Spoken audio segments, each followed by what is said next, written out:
Hi, I'm Eitan Pinsky at Pinsky Mortgages. This is Cheryl Davies with Cheryl Davies Real Estate. Thanks for coming, Cheryl. Thank you for having me.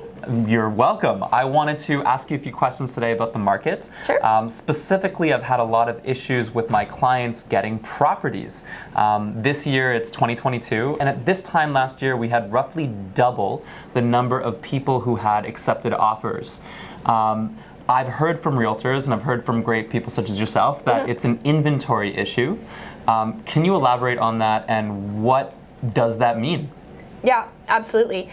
Just speaking, I'm having the same sort of issues or situations that you are having currently, where my list of potential buyer clients is increasing, and I'm also having trouble getting them traction in the market. So inventory is the word that everybody keeps throwing around, and what does that mean? Well, it means that the number of buyers has by far outpaced the number of sellers that we currently have available on the market.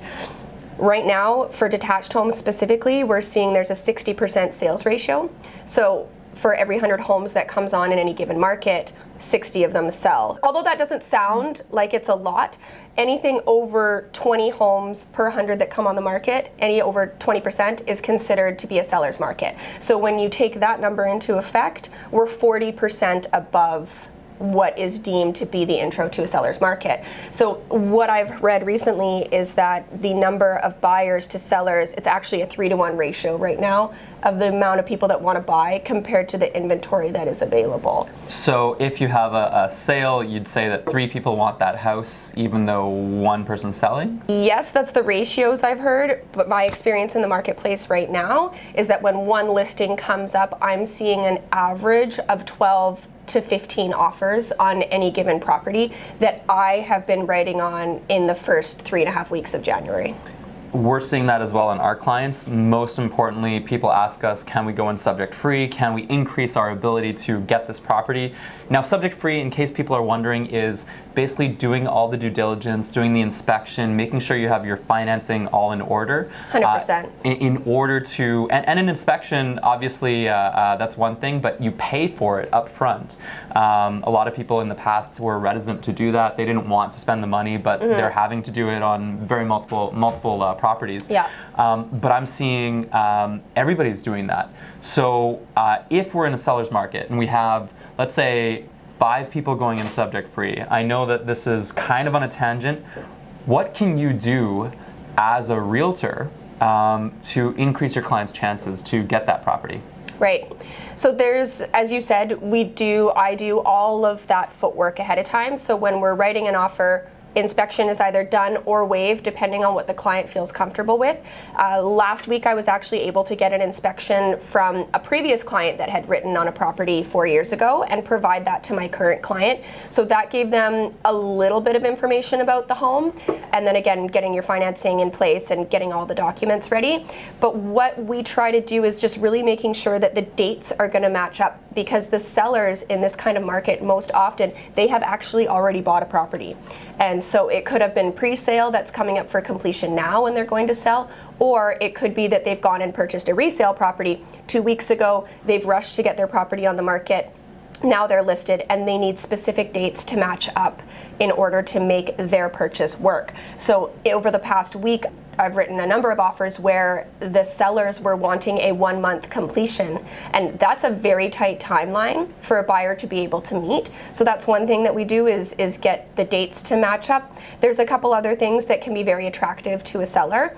If they haven't already bought something, providing a bit of time between completion and possession, if that's going to work for them on the mortgage side, allowing the seller to stay there for a little bit of time while they move out. There's another thing that I've seen happen in the market a couple times over the last few weeks where buyers are actually opting to provide the sellers with their deposit amount, which is typically 5%, instead of it going to the brokerage, being given directly to the seller.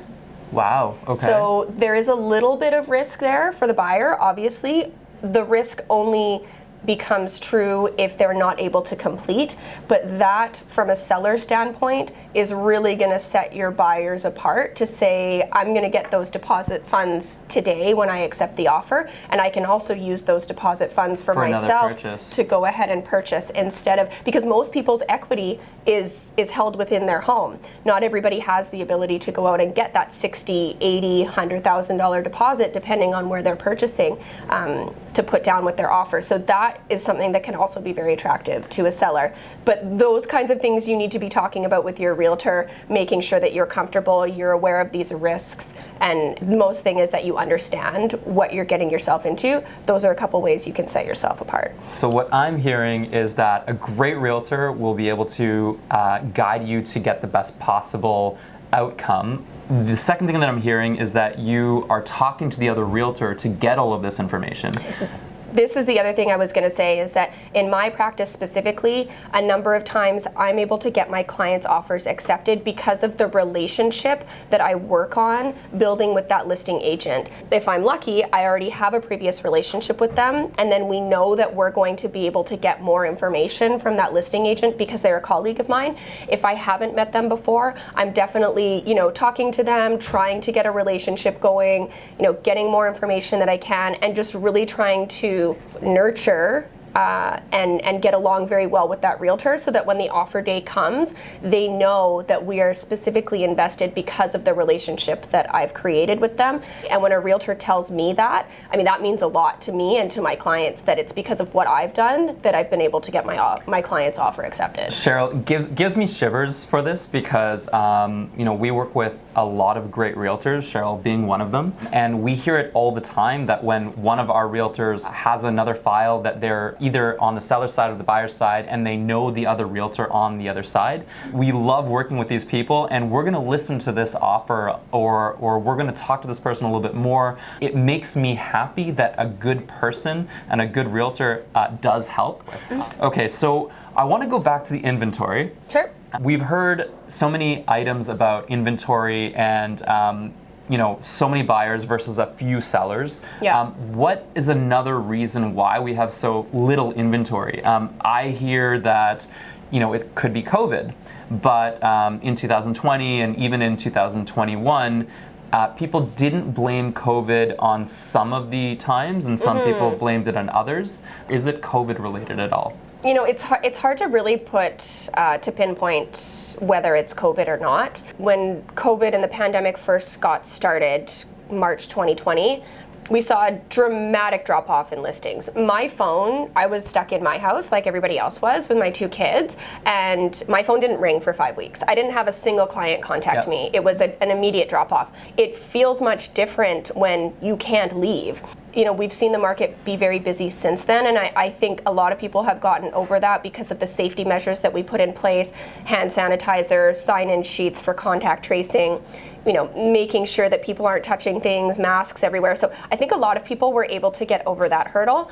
But right now, I think it is definitely possible, with the number of people and the total case numbers that we hear, that there are some properties that people would have intended to list, and right now they're having to hold off because either they are a close contact or they themselves are sick. I know that there's a lot of realtors who aren't able to show my listing. They have a buyer because they themselves are in quarantine, and of course that's always fine.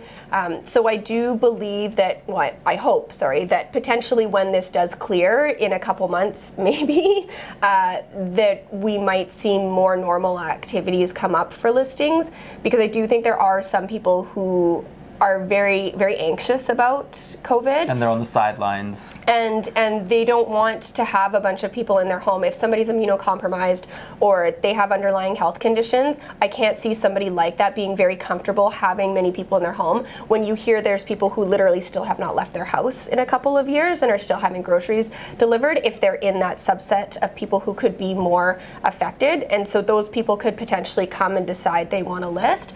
But right now, I think the main driver of lack of inventory comes from a seller's hesitancy to list because they don't know where they will go. Interesting. Why is that different now than in the past? I think in the last couple of weeks specifically, it's because we are seeing the number of offers on each listing and the subsequent sale price be so much more dramatically higher than we have. I talk to clients, and this is the same thing that I see, where they see a list price and they essentially say, we're just assuming that we're going to have to pay $100,000 to $200,000 over that price. Or 400, or 500, or 400, or 500. 600. The place is worth $2 million, but it went for 10. Yeah, exactly. And so from that standpoint, sellers are very hesitant to list and then all of a sudden be on that other side of things where, if they were to have, they get $200,000 more for their property, but does that mean they have to pay an extra $4,000 on what they're going to be buying if they're moving up? So that, I think, really holds people back from just the uncertainty. And again, if those sellers were seeing, 6 or 7 properties that they would say, yes, I could see myself there, yes, I could see myself, yes, I could see myself there, that might be a different story. But every 2 weeks there may be one, and then they see that property go so far over and they're not in a position where they're ready to buy because they haven't sold. So it's the cart before the horse continuously. And if we had more listings, I think the subsequent reaction to that would be more sellers being comfortable putting their properties on the market. And actually being in the market to buy themselves. That actually resonates with me very well. Now that I see all of our pre-approvals, all the people who are trying to purchase, some of them have actually gone off and said, you know what, I'm just not ready yet. I don't want to purchase something with 7 or 8 other offers, especially when I'm going to be not even knowing if I have to put $200,000 more or $250 or $300. Yeah. I think that is actually more prevalent than COVID. Wow, okay. Yeah. So that's a really big one. I feel like we have an issue in not just BC, not Vancouver, but Canada. Obviously, there's going to be 2 markets. And the US, absolutely. And the US, the supply and demand issue. The government right now is doing a lot on the demand side. They're trying to dampen demand by putting in some new policies in place. We're not going to talk about those policies today because we don't actually know if they're going to happen. They're just white papers. People are discussing them.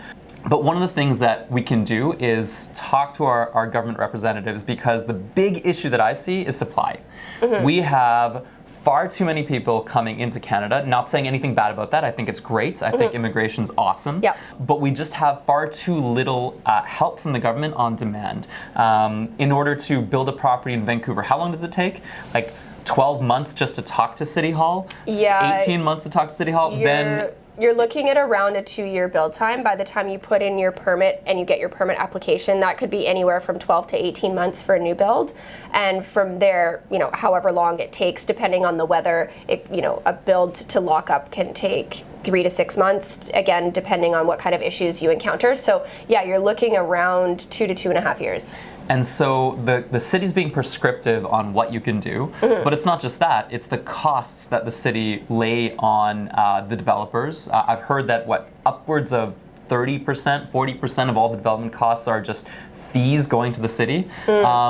Or there's densification issues. Yep. For me, I feel like the government should stop doing demand side, dampening the demand side. They should really focus on increasing supply. I know that that's not something that you might want to comment on, but for me, if, for instance, the clients or anybody who's listening to this takes a look at the supply and demand issue, I really feel as though that there should be some sort of look. Now, why is there a big issue? The big issue, and now people... Just to put it into perspective a little bit, we started this year, January 4th, we started this year with 8,000 listings in the entire Lower Mainland. That's the Vancouver board as well as the Fraser Valley board. So call it UBC and West Vancouver all the way out to Chilliwack and beyond. 8,000 listings, and there's 3 million people that live there. It's ridiculous. It's ridiculous. Yeah. The reason why we have issues is specifically because you have federal government, provincial government, and municipal, and the federal can't tell the provincial. They can urge, and the provincial can urge the municipal, but then you have to have 3 people all working together. The federal government can do things unilaterally on the supply side, on the demand side. Same thing with the provincial government, like putting in property transfer tax, putting in other roadblocks, but they can't help developers build, and they can't help people change policies as easily and quickly. So I don't think that there's a one-size-fits-all solution, but that's one of the big reasons is we just do not have enough housing for the people that are here. We need more housing starts. We need more housing starts, exactly. Yeah. And are they at historic lows at this time? Housing starts have not historic lows, no. I don't have the exact figures for the housing starts currently, but they have been inching upwards, I believe, because it is a priority. But still, they're well below, I think, if you were to do a pro forma in terms of the amount of people that immigrate here, not only from overseas, but as well from other parts of the country. Yeah, we just, the numbers don't add up, and I don't know that the governments have really been looking at it that way, but I believe that they are starting to, and they're trying to make a lot more moves towards getting the housing starts up. Awesome. Any final thoughts on inventory and offering? I will say it is a very difficult market out there right now for a buyer. So just make sure that you're working with somebody that you trust, someone that's experienced, and that you know is going to be able to get you traction in the market, because it does get expensive if you're doing inspection after inspection after inspection, and it does get really tiring. So people get really bogged down if you get emotionally invested. Every time you write an offer, you're in it for about a week of wanting to live there, doing drive-bys of the house. I know that's what we did when we bought our place, driving by every couple of days. You really feel it when you don't get the house that you want. So yeah, making sure you're working with somebody that you know is going to be able to provide you the right kind of advice, have those good relationships, and that you trust. Awesome. Thank you for watching. If you want contact information, it'll be just below in the comments. And it was a pleasure for having you guys with us. Thanks.